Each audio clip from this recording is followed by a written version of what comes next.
Okay. Okay, I'm going to call the meeting to order.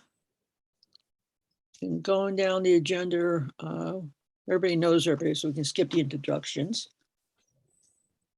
Oh, actually, Leslie is on. Yeah, okay. Hi, Pat. Hi, everyone. Yeah, Leslie is our new person in the office. She Oh, took hi, Jessica's Leslie. position. So Good morning. Leslie's here. Nice Should to we meet go- everybody and see everybody. Nice to see you. Okay. And Leslie is actually going to be helping out with our minutes today. Oh, good, good. Good. Okay, have you all had a chance to look at the minutes from the February 8th meeting? Yes. And are there any additions or deletions or corrections to the minutes? If not, I'll entertain a moment for acceptance. Motion to accept the minutes from the last meeting? Thank you. Can I have a second? Motion to second it. Okay, good. We're all set then. Everybody in favor of it, of accepting minutes as presented? Okay, Aye. we're all set then. Okay, Katie, you're on first. All right. So our March activities report, Danielle has transitioned out. We've developed all of those transition plans for the kiddos that she'd been working with the middle school and the programs that we've been running that she's been participating in, and the intern that she's been supervising. So we've been keeping those things going, and have finished with the recruitment process for our new youth services social worker who will be starting the position April 26th. So we're really excited to have that individual join the team. We are wrapping up right now some of our last big programs around mentoring. So those continue through the month of March. So we did the virtual mentoring. That was the pivot from the original plan for both the elementary and the middle schools. And that's been really well received. And then the Grub Club programs transitioned at 2 of the elementary schools. Southeast actually wanted all of the kids to stay the same throughout that kind of 8-week period that we were running groups, but both Vinton and Goodwin had us split the time. So for Vinton and Goodwin, we transitioned to working with the 4th grade crew, who will be leveling up to 5th grade and spending a lot of time focusing on what it's like to be in middle school, answering questions, having them ask us a million questions. We got to show some of the videos that MMS created in the pandemic era, as well as a couple more that we created. And the kids have been really excited about that and are getting really excited for that transition to middle school. So that's been great. XBlock group has kept running by our interns. We'll be coming up with that exact transition plan after the April break when they start to leave us. So Ellie is our MSW social work intern. Her last day is actually going to be tomorrow. Our BSW social work intern is with us for another few weeks after that. So Mackenzie will still be here. And then Chelsea's last day, she's our HDFS intern, is coming up quickly too. So we are in that turnover cycle. Right. Katie, who did you hire for the, what's your name? Am I For allowed to Danielle's say that? position? Yeah, she's accepted. Who is it? Okay. Her name is Amani. So she comes to us from a background doing a lot of intensive work in-home services with ICAPS. So she's got a lot of that really great case management, family engagement, multi-system connectivity. So we're really excited to have her join our team. What's her last name? Oh, I don't want to mess it up. It's Peckgrove or Petgrave? Pat, do you remember offhand? I don't remember how to pronounce it, I'll be honest with you. And she is, has sat for the test for LCSW too, so she's got that other level of licensure, or will have that other level of licensure, yeah, you know. Can you spell her once- last name for us? I am pulling it up right now. Petgrave. Yes. So Grave, Amani Petgrave. P-A-R, P-E-T oh, P-E-T, yeah, Grave. G-R-A-D-E. Okay, thank you. Now, Larry, you were in with on the interview panel, so I don't know if you have anything to add, because I know that you got a chance to meet her. Yeah, so yeah, we had a few people that we put forward, and Imani was one of those, and yeah, hopefully we can't wait to meet her in our building and Good. get working. So, yeah. So she starts at the end of April, so that's Yeah. coming up. It's, So, yeah, you know, you'll be, you know, she'll be coming around. We're pleased that she was able to come on board before the end of school so mhm. that she could get to meet the staff and some of the kiddos and be able to, you know, we're very happy. You know, we had some really good candidates this time. And, you know, we basically had three good candidates that we could have, I would have been very comfortable offering the position to. You know, she was definitely the top candidate, but there were two others that were amazing as well. So it was a little bit of a tough choice, but those are the good kind of tough choices you like. Especially during this time where we know recruiting and maintaining clinicians is particularly challenging. So I think there's something very telling about the quality of candidates that we had who were really interested in this position to come in and do the work for this community. So that was really encouraging. We're excited to have a new team member. We do still have some programs that will be continuing on through the end of the school year. So even though our mentoring programs and grub clubs are wrapping up this week, we'll still be doing My Voice and My Pride through that mid-June time. And then there's actually a new pilot program in the works that Joe is very familiar with. So we have the new police mentoring program that's kind of a pilot to kind of find some of our kids who have been really challenging to get connected to positive youth development opportunities. So they are now hanging out with Joe and Sarah on Tuesdays after school and kind of connecting in different sporting activities. I hear there's fishing on the agenda today. And I think Henry knows this one too, right, Henry? So that's been a really exciting collaboration process that's been going really well, and we're excited to see how that continues to grow in the future. Mother-daughter circle group did wrap up for the final sessions. We did see a lot of drop off in attendance with that since we had so many disruptions really in that January, February between weather and you know, COVID just changing a lot of availability that people had for groups and rescheduling. So you know, that's a group that has ended. It's a group that Kelly remains trained in. So we'll kind of keep looking for when it makes sense to offer it again to the community. And when, you know, folks are kind of looking for it again, it's probably not one that needs to run continuously, but it is one that we kind of have in that back pocket should the need arise, which is always a good set of tools to have. So we're excited that we got to try that one out. The other Judy, exciting. I do have a question about that group, because I was thinking, you know, once we transition to doing some services for the high school, is it a group that translates to a high school mother-daughter program as well? Mhm. That might be. Yeah, I think kind the of original. next.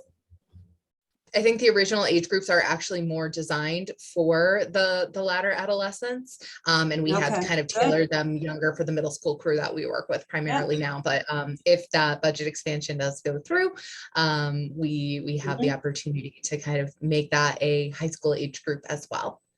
And Wonderful. then the other, you know, very big and very exciting news is in the month of March, the WAM RDT held its first official circles where we saw two cases. We saw two Mansfield cases, and you know that work was very well received by everyone who was there. And we will be seeing two more cases in the month of April. There is one Wellington case and one Mansfield case that will be seen on Thursday.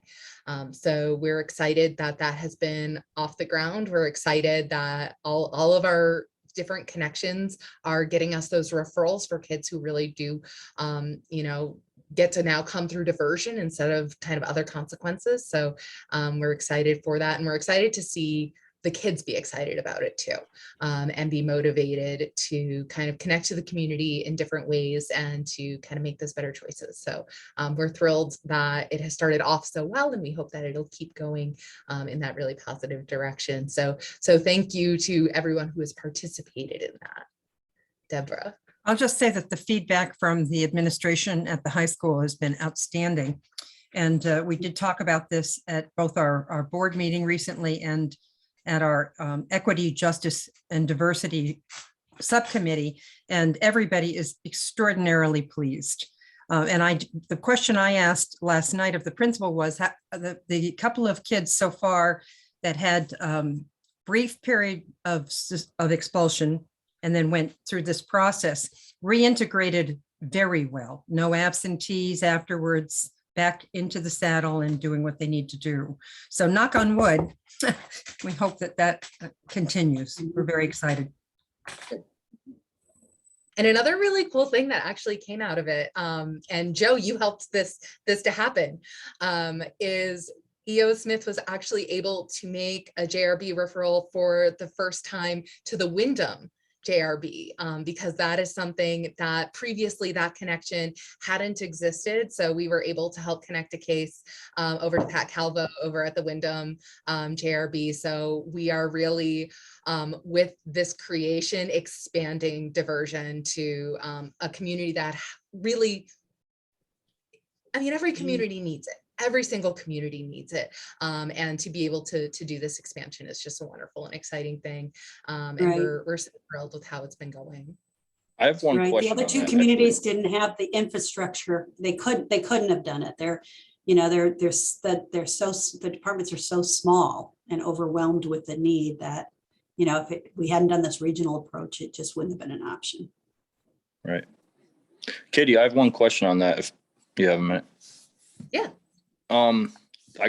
Getting the form for Wyndham was a little tricky. I actually had to go to the Willimantic Police Department and ask them, and they had their own forms. Is there a chance we'd be able to have accessible forms if there's another student in the future for Wyndham?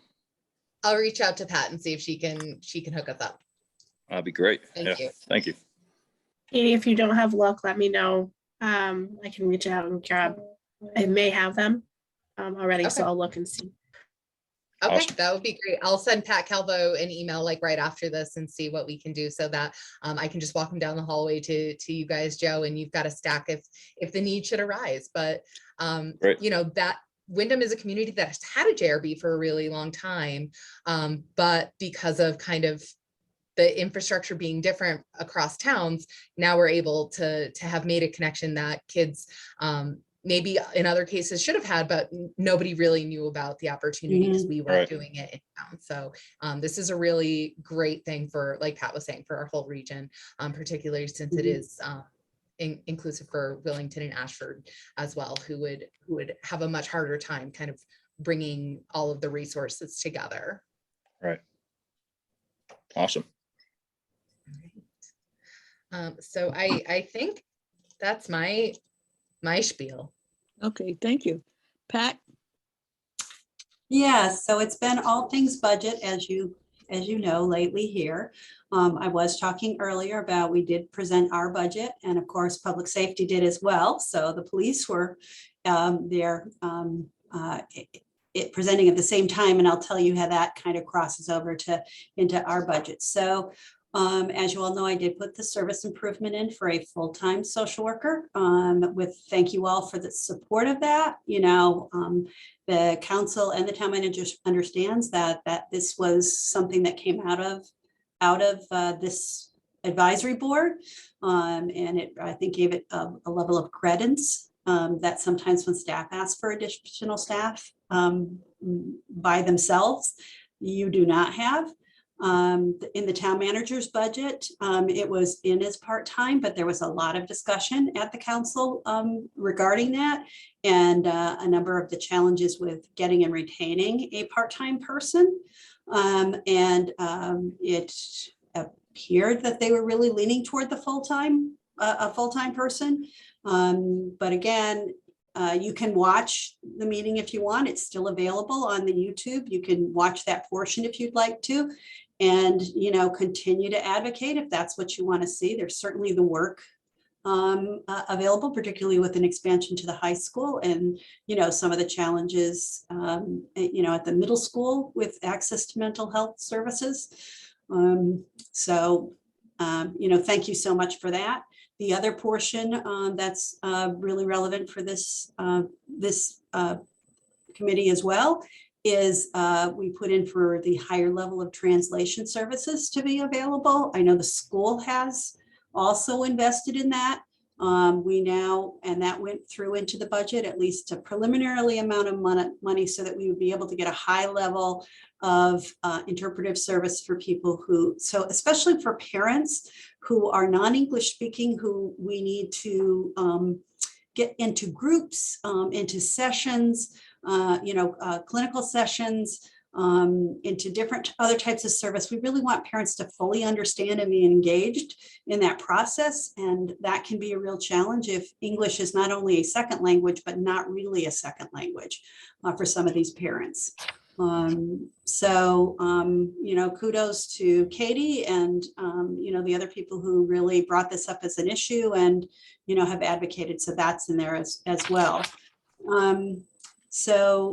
We have not, it looks like we're not only retaining services, but actually getting some service improvements this year, which is wonderful.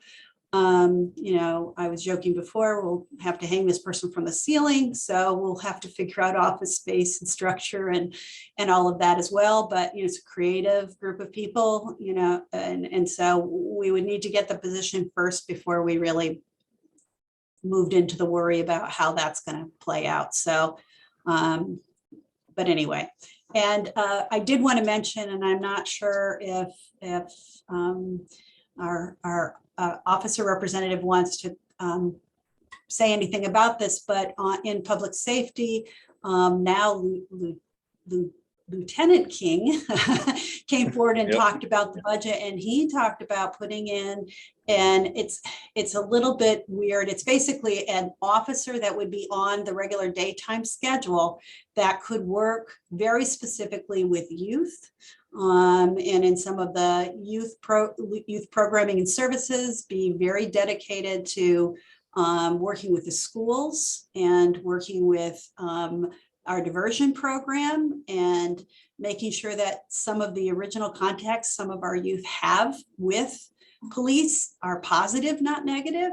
And so that's also moved forward into the budget as far as the town manager's recommendation. I know that's a flagged item that the town will want more information. Unfortunately, he worded it as an administrative officer, and people started thinking about secretarial clerical work when really it's an officer on the administrative schedule, which is daytime.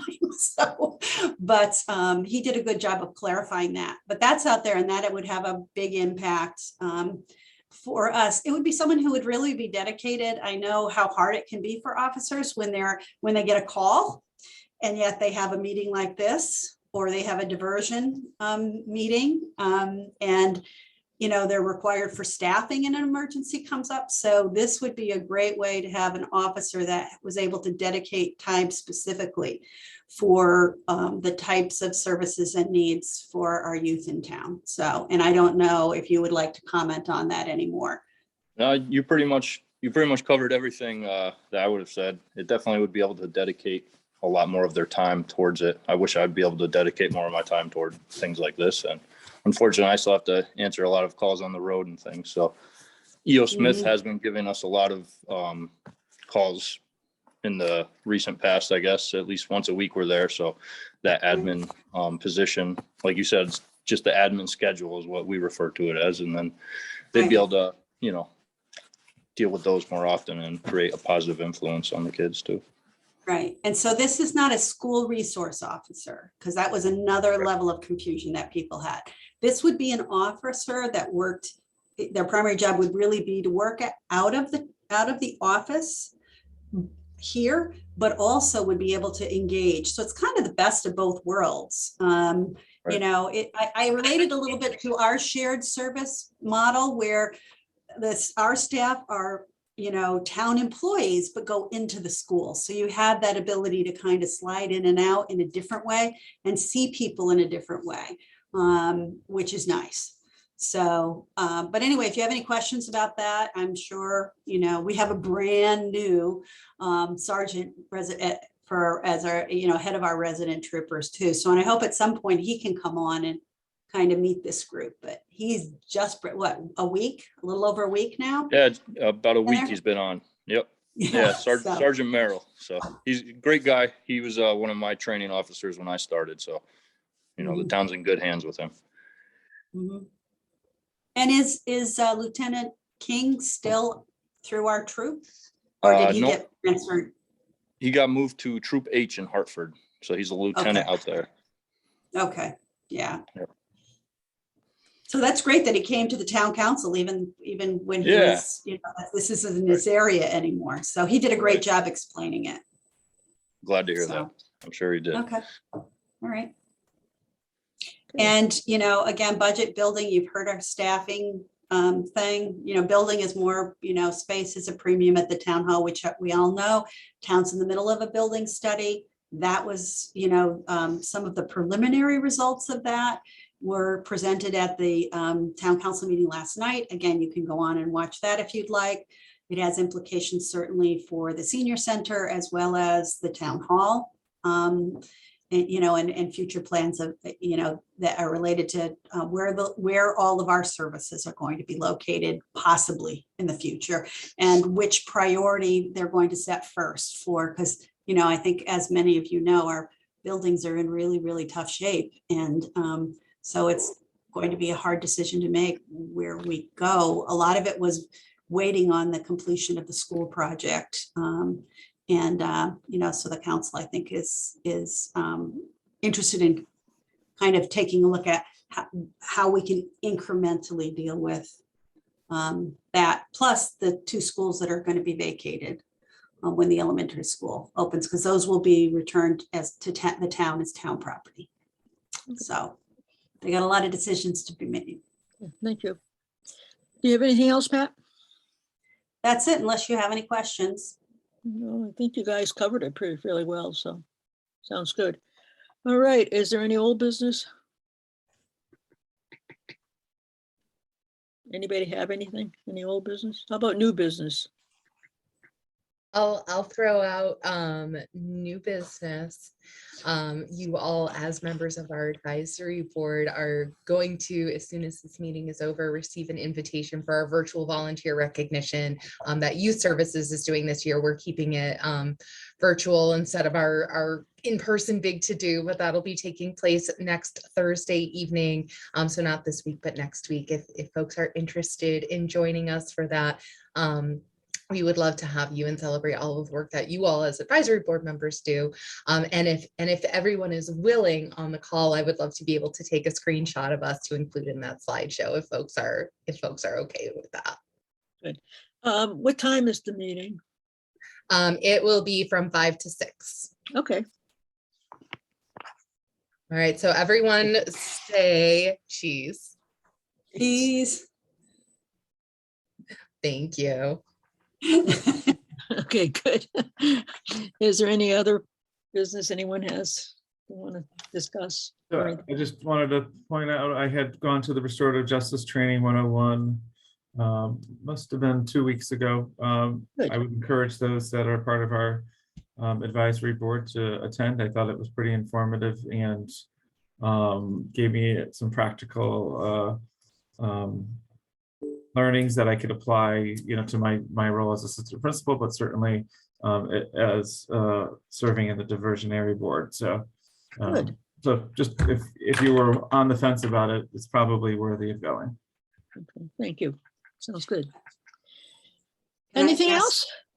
I just want to ask Larry a question. Do you Yep. guys do restorative circle programs in We- the schools? We engage in restorative practices. We don't per se use a restorative circle in like the Okay. talking one, but we engage in some restorative practices. When we have things that occur, students engage in something that causes harm to our community, and our community could be, whether it's something physical in our building or a peer or an adult, we try to make amends and work on undoing that harm.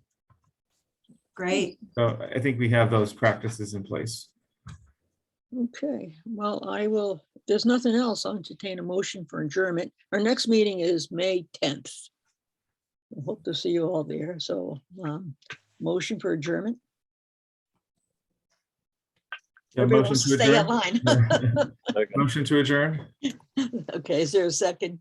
Second. Thanks, Larry. Thank you. Well, thank you all for coming and we'll see you next month. And Pat, could you Thank hang you, everyone. around? I need to ask Thank you you. something. Okay. Bye, everyone. Everybody. You can hang around. Bye. It's not a big deal. Yeah. See you guys. All right, with the meeting ended, I'm going to end the recording. Yes, thank you.